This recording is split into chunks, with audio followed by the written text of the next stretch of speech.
So, Happy Lord's Day po muli sa ating lahat. At ngayon po ay tatalakayin natin sa hapong ito ang Article 16. And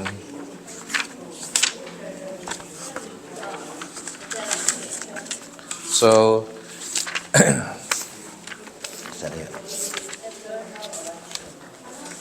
okay. So, sa hapong ito ay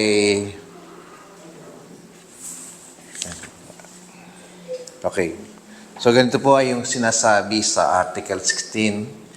Sabi po rito, we believe that all the posterity of Adam being thus fallen into perdition and ruin by the sins of our first parent, God then did manifest himself such as he is. That is to say, merciful and just. Merciful, since he delivers and preserves from this perdition all whom he is. He in his eternal and unchangeable counsel of mere goodness has elected in Christ Jesus our Lord, without any respect to their works, just in leaving others in the fall and perdition wherein they involve themselves. Tayo po saglit na manalangin. Panginoon, sa hapon pong ito ay aming dinadalangin ang pag-aaral namin regarding with the eternal election. O Diyos, alam po namin na ito ay isang doktrina na napakahalaga sa amin bilang mga mananampalataya at hinihiling namin na ipaunawa niyo sa amin ang kahalagahan nito bilang aming sinasampalatayanan ng aming Panginoon. Pangunahin niyo po ang bawat isa sa amin sa oras nito, lalo higit ang aking mga salitang bibitawan, Panginoon, na ito'y maging karunungan at karagdagang kalakasan sa aming mga pananampalataya. This is our prayer in Jesus' name. Amen. So, sa last two article po ay tinalakay natin yung creation and fall, ano po, yung chapter 14. And doon sa 15 ay tinalakay natin ang original sin. Ano po. And sa pagtalakay po natin ng original sin ay ating pong naintindihan na dahil sa ginawa ng ating first parent as Adam as our federal head ay tayo ay lubusang hindi makaalis doon sa sumpa ng pagsuway ni Adan sa covenant of force. Ano po? So dahil po dyan ay nangangailangan tayo ng habag para makalis tayo doon sa tinatawag na puot ng Diyos. Sa Article 16 ay hahatiin natin sa tatlong bahagi kung saan titingnan natin una yung the ruin of humanity, of all humanity in Adam. Second is the mercy of God in election and the justice of God. Yung pangatlo ay the justice of God in reprobation. So, doon po nahati yung tatlo. So, God reveals His character in the doctrine of election. Merciful to save, just to judge. The doctrine of election shows us that salvation is entirely rooted in God's mercy, not in human merit. So, sabi po ang ating pong pag-aaral ngayon ay kinuha pa rin po natin sa series ni Kim Riddleberger na po. So, sabi ho rito ay, it is not fair. No? That is the cry of every child who doesn't get their way. And if we are honest, it is often that the unspoken complaint of many adults when confronted with the sovereign grace of God. Perhaps no doctrine provokes that crime more than the doctrine of divine election. Why does God save some and not others? Why does He choose Jacob and not Esau? Why does He draw one sinner to Christ while leaving another in their rebellion? So, the answer, though offensive to human pride, is gloriously comforting to the humble heart.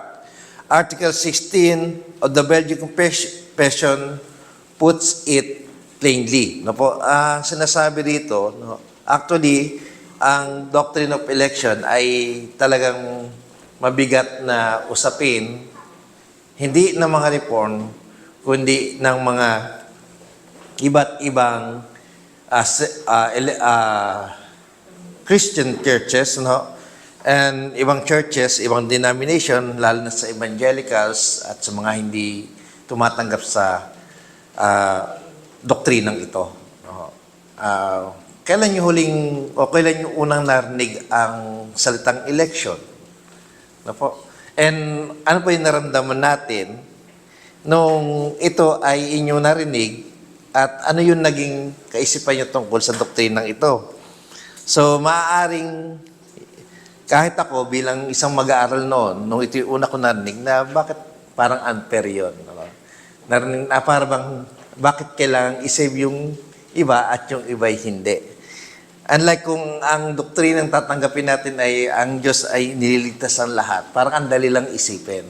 Pero sa doctrine of election, malinaw at isinasaad ng banal na kasulatan na talagang may mga taong maliligtas at may mga taong talagang mapapahamak sa kamatayang walang hanggan. So this is not called doctrine of faith. Rather, it is a window into the very heart of God. He is merciful and just. It is the sure foundation of the believer's comfort and the solid ground of God's unsearchable judgment. So, tingnan ho natin, no, the ruin of all mankind in Adam. So, nung nakaraan po, tiniskus na natin yung original sin and nakita natin doon na talagang yun yung root, no? Kung bakit talagang ang buhay ng mga tao ay tinatawag na ruin o yung talagang bumagsak. So before we begin to understand election, we must begin where the confession begins with the fall of man. The backdrop to election is not neutrality, but perdition and ruin. Adam, as the biological and federal head of the human race, brought sin and death into the world. That is, makikita po natin yan sa Romans chapter 5, verse 12. When Adam fell, all of humanity fell with him, not only inheriting his guilt, but also his corrupt nature. As the confessions rightly observe, Adam's sin was enough to condemn the human race. So this doctrine is not philosophical speculation, it is biblical realism.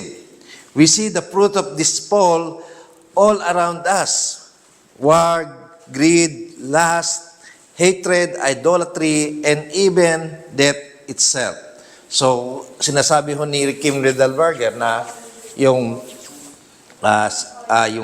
gaya nga po na sinabi natin nung pinag-aralan natin nung nakaraan sa Article 15 ho, na yung sapat na yung ginawang kasalanan pagsuway ni Adam para ang lahat ng tao sa mundong ito ay hatulan ng Diyos. So, kung ano man yung ginawa ni Adam ay nadamay tayo doon. O ibig sabihin, para itong virus na nahawa tayo, hindi lang tayo kundi ang lahat ng tao sa buong mundo. At ito ay nagbunga ng mga digmaan, ng kasakiman, at lahat ng uri ng kasalanan. The Apostle Paul summarized the condition of man in Romans chapter 7, verse 8. Sabi po ng Romans chapter 7, verse 8, "For I know that nothing good dwells in me, that is in my flesh." So, yung sinasabi po rito na nature na talaga ng tao ang pagiging makasalanan. So, left to ourselves, we are spiritually dead, morally enslaved, and blind to the things of God. The corruption of original sin leaves us totally unable to respond in God in faith apart from His grace. So, titingnan natin yung sinasabi ni Kim Riedelberger, no? Kung bakit dapat talaga tayo magpasalamat sa election. No? Kasi kung hindi natin maiintindihan kung ano tong election na ito, parang ang pananampalataya natin parang hindi natin masyadong bibigyan ng importansya. No? Kasi niisip natin, parang sa iba, kasi ganito yung nagiging katwiran nila. No, lahat naman ng tao pupunta sa langit eh. No? Parang ganun yung nagiging kaisipan nila. And then, namamatay sila ng ganun yung kaisipan nila. Unlike, kung naiintindihan natin yung the doctrine of election, talagang ititration natin yung salvation na meron tayo ngayon. No? So, sabi, therefore, the doctrine of election must never be understood apart from the doctrine of the fall. Election is not about some being more worthy than others. It is about God rescuing some from a condition that all justly deserve. As the confession says, the fall is not an excuse. It is the backdrop to God's merciful rescue and just judgment. So sinasabi ho ni Kim Riedelberger na pag-usapan po natin ngayon, election is not about something na much better tong person na to sa person na to. No? Walang ganoong usapin. No? Makikita natin na hindi, kaya marami nagsasabi sa doctrine of election na God is unfair. Parang yung ganun yung nagiging kaisipan ng mga tao sa Diyos. Na napaka-unfair naman ng Diyos kasi pinili niya yun, ba't hindi niya pinili ito? No?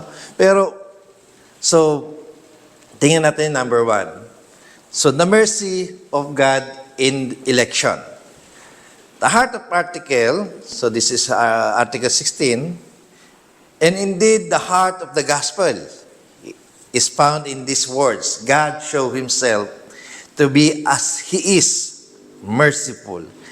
The doctrine of election teaches us that God's decision to save anyone is entirely grounded in His mercy. There is nothing in us that moves God to elect us. Rather, the choice arises solely from His pure goodness without any consideration of their works. So sa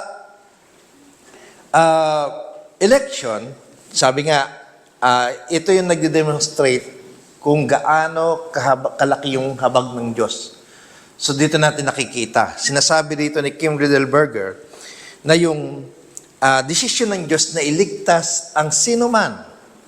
No? Ang sinuman, ibig sabihin, kahit sinong tao yan, iligtas ng Diyos ay hindi nakabase kung sa kanyang mga gawa o kanyang ginagawa. Yun yung sinasabi ng confession. Na walang, hindi mo pwede sabihin, mas mabuti tayo sa kanila, kaya tayo ang ililigtas nila ng Diyos. Hindi gano'n, no? Sinasabi dito na ang habag ng Diyos ay nakabase sa sariling kalooban niya. Yun. Yun yung sinasabi. Sabi rito, election is not based on foreseen faith.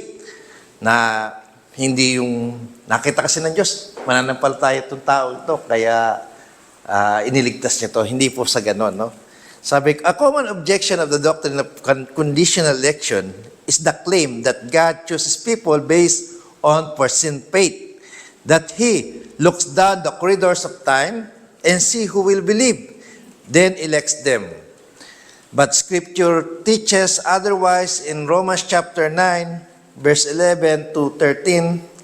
So sabi ng Romans chapter 9 verse 11 to 30 refutes this idea directly. Though they were not yet born and had done nothing, either good or bad, she was told, the older will serve the younger, as it written, Jacob I loved, but Esau I hated. So yun yung sa Romans chapter 9. Sinasabi ho dito, yung tungkol kay Esau at kay Jacob. No? Na ang doon kasi sa sinasabi na for sin faith, sinasabi na parang ganito, na yung mga tao, nakita na ng Diyos kung sino-sino yung mga manampalataya, kaya inelect sila. Pero hindi ganun yung idea ng election. Ang idea ng election ay inililigtas ng Diyos ang sinuman gamit ang kanyang sariling kalooban at kapasyahan. Wala ito doon sa, kagaya ng sinasabi, itong halimbawa kay Esau at kay Jacob, so nasa sinapupunan pa lang sila, nandun na si Jacob yung pinili ng Diyos over Esau. Ano po? God's choice of Jacob over Esau was not based on anything in them. It was based on his own sovereign purpose. So yun ho, nakita natin. Pinili ng Diyos si Jacob dahil ito yung sariling kapasyahan ng Diyos at hindi dahil may ginawa na agad yung dalawa. Actually, nasa loob pa ng tiyan yung dalawa, pero ang Diyos pumili na sa kanilang dalawa. Wala pa, kumbaga, nasa sinapupunan, nasa tiyan pa lang, pinaglilihi pa lang, mas nandun na yung pagpili ng Diyos o paghirang ng Diyos kay Jacob kaysa kay Esau. So, dahil ito sa dakilang layunin ng Diyos na kanyang sinasagawa. Similarly, in Ephesians chapter 1, verse 4 to 5. So, dito, lagi na lang pagka pinapaliwanag mo to, ayaw tanggapin ito ng mga taong hindi naniniwala sa election. Pero ito malinaw sa Ephesians chapter 1, verse 4 to 5, He chooses us in Christ before the foundation of the world according to the purpose of His will. God did not choose the elect because they believe. He chose them so that they would believe. Faith itself is a gift of grace in Philippians chapter 1, verse 29. So, malinaw naman ho doon, He chose us before the foundation of the world. Bago palikhain ang sanlibutan, pinili na ng Diyos ang kanyang mga hirang.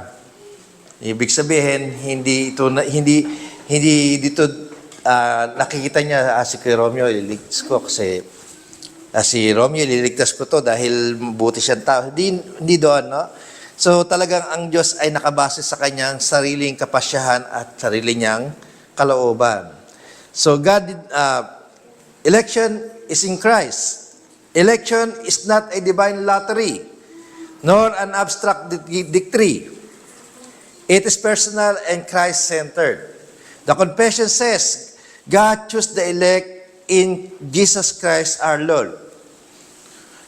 Christ is not only the Redeemer of the elect, He is the mirror of the election, as Calvin says. No? So, sinasabi dito na yung pagliligtas, sinasabi na yung pagpili ay nasa ating Panginoong sa Jesucristo. So, sino yung mga sasampalataya sa ating Panginoong Jesucristo? Siya yung tunay na magkaligtasan. Pero, siyempre, may warning din ng Panginoon. Hindi natin pwede sabihin na hindi lahat ng tumatawag ng Panginoon ay maliligtas, ano? Kundi naman talaga sumusunod sa kalooban ng Amang nasa langit. So, kaya lang ang maganda rito, sinasabi ni Kim Redelberger na yung secure yung kaligtasan dahil kay Jesus Christ. So, all that the Father gives me will come to me. No one can come to me unless the Father who sent me draws him. Makikita natin ito sa John chapter 6, verse 37 to 44. So, ito ay nagpapakita na yung election is assurance din. No? Kasi sinasabi ni dito na yung mga elect will not cast out. Ibig sabihin, hindi sila itataboy o hindi sila iyaano ng Panginoon, hindi sila pababayaan ng Panginoon. So, kaya kaya nga yung kaligtasan natin, hindi talaga siya mawawala eh. Kasi ang Diyos yung gumagawa ng ating kaligtasan. Jesus redeems those the Father has given Him. There is a perfect unity within the Trinity. The Father elects, the Son redeems, and the Spirit applies salvation. All of this flows from God's merciful heart. So, kaya imposibleng ang kaligtasan natin, kung tayo talaga nasa Panginoong Jesucristo, ay mawawala. No? Kasi parang yan ay secured, yung ating salvation through election. No? Election is the foundation of our salvation. This doctrine is not a speculative distraction. It is the bedrock of the gospel. In 2 Timothy chapter 1, verse 9, says, God saves us and called us not because of our works, but because of His own purpose and grace, which He gave us in Christ Jesus before age began. So, it is because God elects us that He sent Christ to redeem us. It is because of election that we are called, regenerated, justified, and will be glorified. In Romans chapter 8, verse 29 to 30. Apart from election, none would be saved. So, napaka-bigat, Kasi ang magiging damdamin, paano kung di ako elect? Yun yung nagiging damdamin. Pero maganda naman yung sinasabi rito ni Kim Riedelberger, Kasi imposibleng hindi mo makikilala si Christ kung hindi ka elect. So, yun yung sinasabi niya. Sakon ba yun? Ayun ako, sorry. Therefore, our salvation does not rest on shifting sand of our performance and sincerity, but on the eternal rock of God's mercy. So, sinasabi sa atin ng confession na yung ating kaligtasan, bagamat sa kaligtasan natin, meron pa rin sanctification. So, hindi na siya bunga hindi tayo gumagawa para i-assure yung salvation natin. Ang sanctification is the fruit of our salvation. Not the root. No? Hindi siya yung root. So, the justice of God in reprobation. So, ito, bigyan natin ito ng magandang pansin. In Romans chapter 9, verse 9, yung Romans chapter 9 is one of the most known verses about election. Kasi dito masyadong binigyan dito ipinag-maigi ni Paul yung pagtalakay tungkol sa election. Actually, hindi lang naman yung Romans chapter 9 hanggang 11, pero at tinalakay niya doon yung election hanggang 11.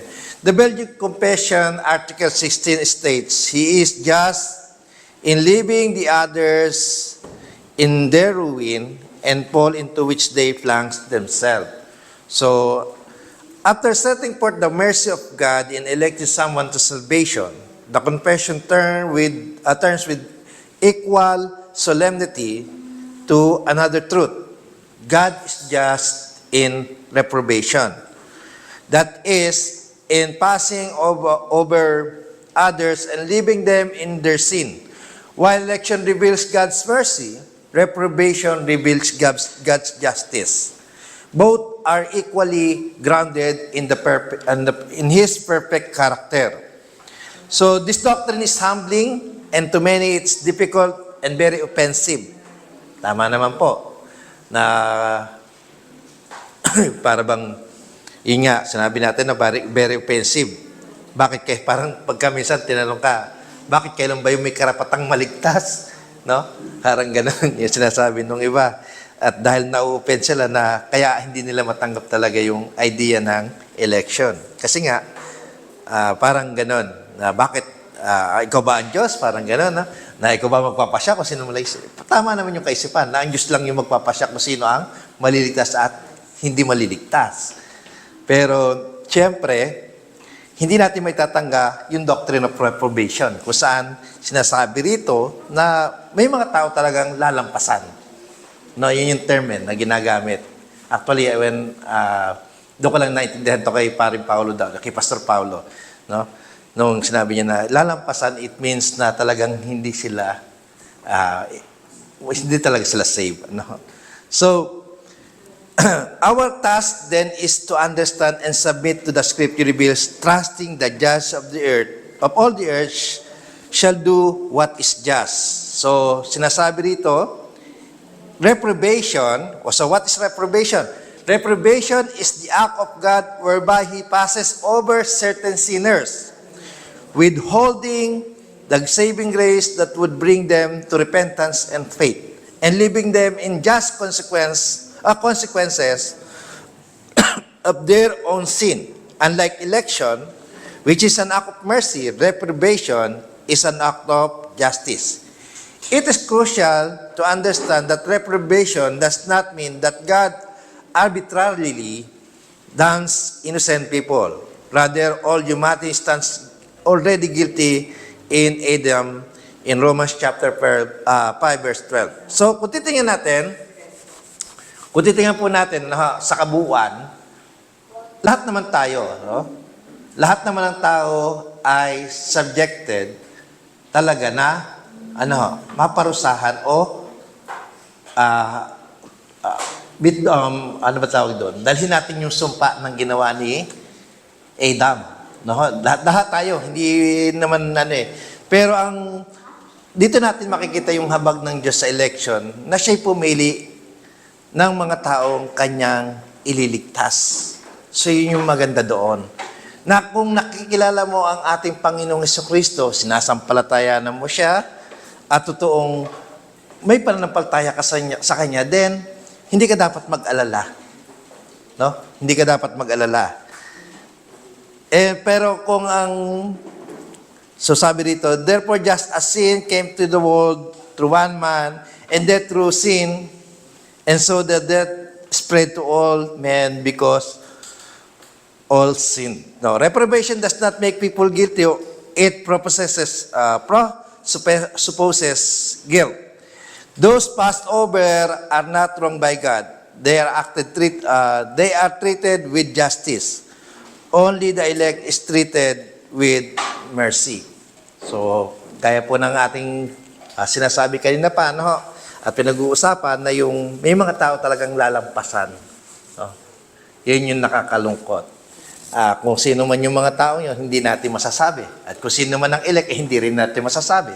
Wala naman tayong kakayanan na alamin kung sino yung mga yon. Opo. Ang kagandahan lang ay naiintindihan natin ito at nauunawaan natin itong mga bagay na ito na talagang may darating na ganon na hindi natin binabaliwala yung mga bagay na alam natin ikapapahamak natin pagdating ng panahon. So in Romans chapter 9, sabi, perhaps the clearest biblical exposition of reprobation is found in Romans chapter 9, where Paul anticipates the very objection many have. Sabi, what shall we say then? Is there injustice in God's part? By no means.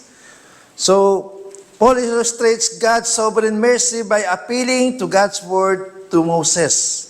I will have mercy on whom I have mercy, and I will have compassion on whom I have compassion. In verse 15 of Romans chapter 9. No, sabi doon, kahabagan ko kung sino yung gusto kong kahabagan at kawaan ko yung gusto kong kaawain. Parang gano'n. No? Sigutingin natin sa Tagalog, mas maganda. So, magbukas po tayo ng Bible sa dito na halos cellphone. Sa Tagalog, tingin natin.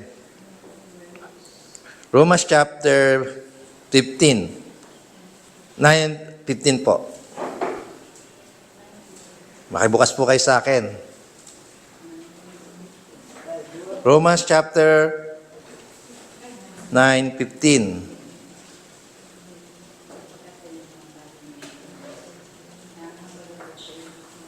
So, sabi po riyan ay ganito. Ano po? Sapagkat ganito ang sinabi niya kay Moises, mahahabag ako sa nais kong kahabagan at maaawa ako sa nais kong kaawaan. So, then he makes a decisive statement. So then, it depends not on human will or exertion, but on God who has mercy. Sa Tagalog sabi, maliwanag kung gayon na ang pasya ng Diyos ay nababatay sa kanyang abag at hindi sa kagustuhan o pagsisikap ng tao. So, malinaw, maganda na natin naiintindihan na wala tayong effort, wala tayong pwedeng gawin para ma-please natin ng Diyos at i-elect niya tayo. Hindi tayo yung mag-i-elect sa ating sarili, kundi ang Diyos mismo ang maglalagay sa atin sa ilalim ng kanyang habag. But what about those who are not shown mercy? Paul brings up Pharaoh as a prime example. For Scripture says to Pharaoh, for this very purpose I have raised you up, that I might show my power in you. In verse 17. In verse 18, so then he has mercy on whoever he wills, and he hardens whomever he wills. So yung basahin din po natin sa Tagalog. Sapagkat ayon sa kasulatan, ay sinabi niya sa hari ng Ehipto, ginawa kitang hari upang sa pamamagitan mo ay makipakita ko ang aking kapangyarihan at maipahayag ang aking pangalan sa buong daigdig. Kaya nga't kinahahabagan ng Diyos ang sinumang nais niyang kahabagan at nagiging manhid ang nais niyang maging manhid. So, nakikita natin that ang Diyos talaga yung nagpapasya.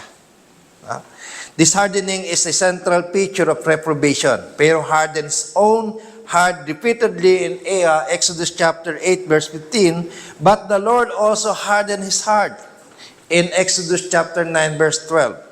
Both are true. Pharaoh is morally responsible, and God's sovereignty as God's sovereign hand was at work in his rebellion. In verse 19 to 24, Paul anticipates the question of human accountability in light of divine sovereignty. Sabi, you will say then to me, mas maganda siguro basahin na natin sa Tagalog, 19 to 20, sabi ron, sasabihin mo naman sa akin, kung ngayon, bakit pa sinisisi ng Diyos ang tao? Sino bang nakasasalungat sa kanyang kalooban? In verse 20, tao ka lamang, sino kang manghangahas na sumagot ng gayon sa Diyos? Masasabi kaya ng isang hinuhubog sa kanyang manghuhubog. So yung clay, pattern and clay, yung sabi niya, bakit ninyo ako ginawang ganito? Wala bang karapatan ang gumagawa ng palihok sa bumuo ng mamahalin o mumurahing sisidla mula sa isang tumpok ng putik? So sinasabi dito, it all belongs to God. Ano man ang kalalagayan natin as a Christian o bilang tao sa mundong ito, it all belongs to our God. So kaya doon mo ma-appreciate yung kanyang mercy sa buhay natin. Kung nakikita nyo, hindi lahat ng tao binibigyan niya ng pagkakataong makilala siya. Hindi lahat ng tao ay mararanasan ang buhay na walang hanggan. So yun yung makikita natin dito. At talagang mapalad tayo kung naiintindihan natin ang bagay na ito dahil ito yung magdadala sa atin sa tunay na pagkaunawa natin sa Diyos at sa kanyang pagliligtas. Paul rebukes the presumption of the creature questioning the Creator. The potter has the right to make one vessel for honorable use and another for dishonorable use. This echoes in Isaiah chapter verse 29:16 and Isaiah 45 verse 9, where questioning God's purposes is like to clay quarreling with the potter. So, ang example is yung manghuhubog nga sa hinuhubog. So, pagka gumawa yung manghubog ng palayok, no? Wala naman siyang, yung palayok, wala siyang karapatang questionin kung ano yung kanyang magiging itsura. Kasi nga, yung creator niya, siyang magdi-design sa kanya kung saan niya gusto kung ano gusto niyang gawin. So, Paul continues in verse 22. Tagalog na rin, mabasahin natin Tagalog. Kaya kahit nais nang ipakita noon ng Diyos ang kanyang puot at pinakikilala ang kanyang kapangyarihan, buong tiyaga pa rin niyang pinagtiisan ng mga taong dapat sana'y pinaparusahan at lipulin. So, notice the wordings, vessel of wrath of prepared for destruction. So, yung vessel of wrath prepared for destruction. These are not innocent furnished unfairly, they are vessels suited for wrath, pitted for their own sinfulness and Adamic guilt. So yet, Paul emphasizes God's patience. Even in reprobation, God shows long-suffering, restraint before judgment, revealing justice with perfect timing. So, kahit nga rin sa mga nare-reprobate, ipinakikita pa rin ng Diyos yung kanyang yung pagiging patient ng Diyos sa mga taong ganon. But in the end, alam natin yung kanilang So, reprobation is not limited in Romans chapter 8. It is also found in the text as well in 1 Peter chapter 2 verse 8. It speaks of unbelievers as those who stumble because they disobey the word as they were destined to do. So, talagang yun yung kanilang gagawin. In John chapter 12 verse 19 to 40, says, they could not believe He has blinded their eyes and hardened their heart. So, pinatigas ng Diyos talaga ang kanilang mga puso. Like Pharaoh, no? So, sa Pharaoh. Proverbs chapter 16 verse 4, sabi, the Lord has made everything for its purpose, even the wicked for the day of trouble.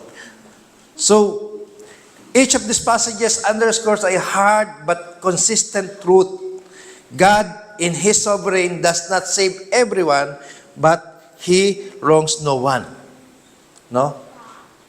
Gaya ng tinuro sa atin sa doon sa James, no?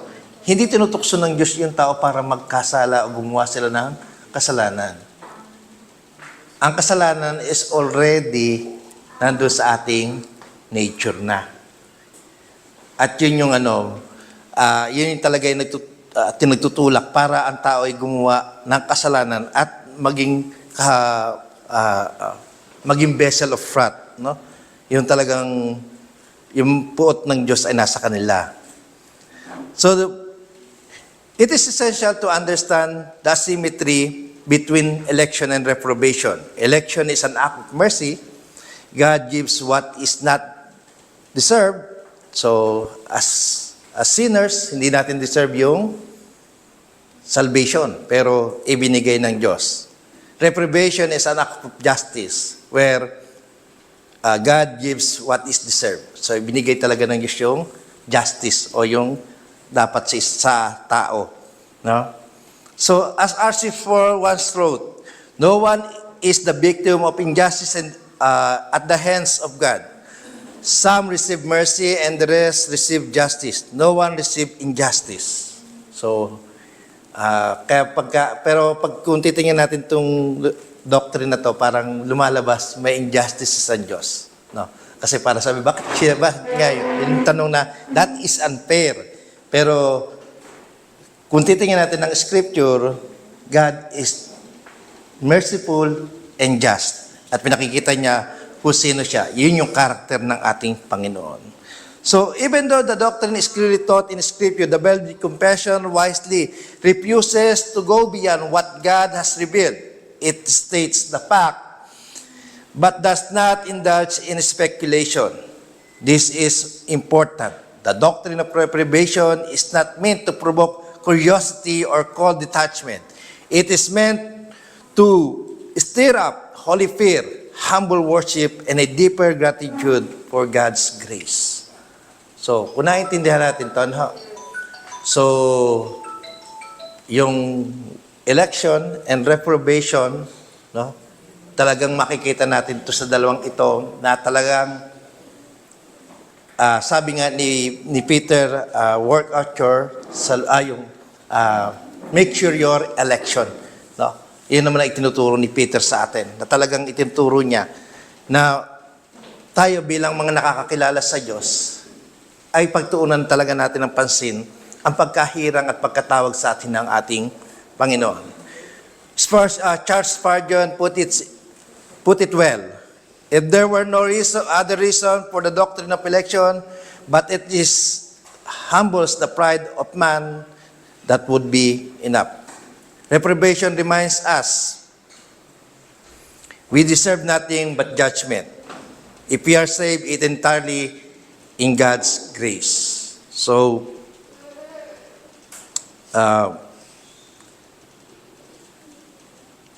so napakahaba po nito, pero I think yung dalawang yun ay napakahalaga na naintindihan natin. The reprobation and election. So, why this matters? No? So, why this matters? Bakit ba napakahalaga maintindihan natin ang reprobation at yung election? First, it safeguards God's righteousness. So, napakahalaga na maintindihan natin na kung ang tao man ay hinihirang ng Diyos o tinawag niya sa kaligtasan at ang tao man ay nahulog doon sa, o ibig sabihin, siya ay hindi makatatanggap ng kaligtasan, mananatiling ang Diyos ay makatarungan at ang Diyos ay matuwid. Ano po? So, it highlights God's mercy.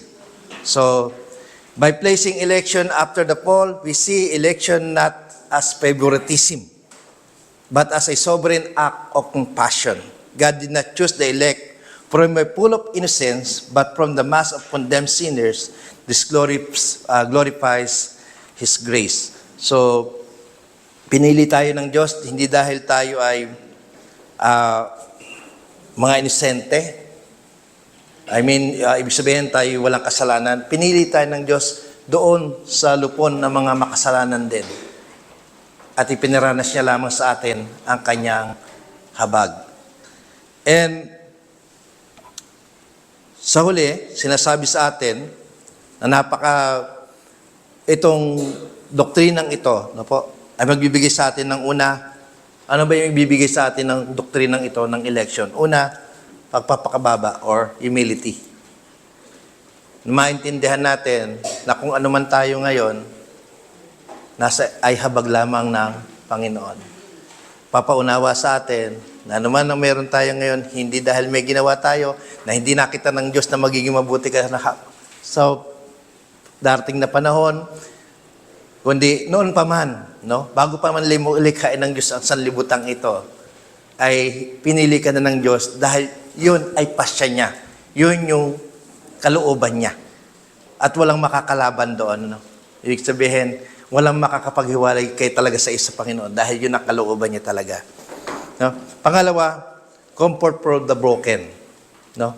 Ibig sabihin, mga kapatid, na hindi mo man tinamasa ang mundong ito, hindi mo man nakuha ang mundong ito, ibig sabihin, hindi mo man naranasan ang yumaman, hindi mo man naranasan ang magandang buhay sa mundong ito, pero ang magandang ibibigay sa iyo ng Panginoon ay higit pa sa pinahahalagahan ng mundong ito. No? And sa ating pangangaral, isa rin ito, no po, sa ibinibigay sa atin. Bakit? Dati ay iniisip natin, pag nangaral ako, tatanungin ka pa, ilan na ba yung napatanggap mo or ano? O ilan na ba yung nakakilala ng Panginoon sa pamamagitan mo? No, hindi ganun tayo. Meron siguradong mga tao na masasampalataya sa Panginoon. Dahil yun yung election. Hindi lang natin alam kung sino yung mga yon, pero bilang mga Kristiyano ay ipangaral natin ang mabuting balita. Hindi natin sila tatrabahuhin dahil ang pagliligtas ay trabaho ng Diyos at hindi tayo yung tumatrabaho noon. Po. And lastly, magbigay tayo ng tunay na pagsamba sa Panginoon. No? So yung doctrine of election And reprobation, ibig sabihin, yung eternal election, nagpapakita sa atin na dapat natin talagang sambahin ang Panginoon. No? Bilang pagpapasalamat natin sa Kanyang ginawang pagliligtas sa atin. Kasi, isipin na lang natin na sa dami ng taong nag-exist sa mundong ito, mula pa noon, ngayon, at sa mga susunod pang panahon, no? Ay isa ka doon sa makatatanggap ng kanyang habag. Hindi lahat bibigyan ng kanyang habag. Yan po yung malinaw na itinuturo sa atin. In the end, election is not the capricious will of a distant deity, but the merciful degree of the Father who sets His love in undeserving sinners, and reprobation is a cosmic injustice. It's not a cosmic injustice, but the righteous judgment of a holy God.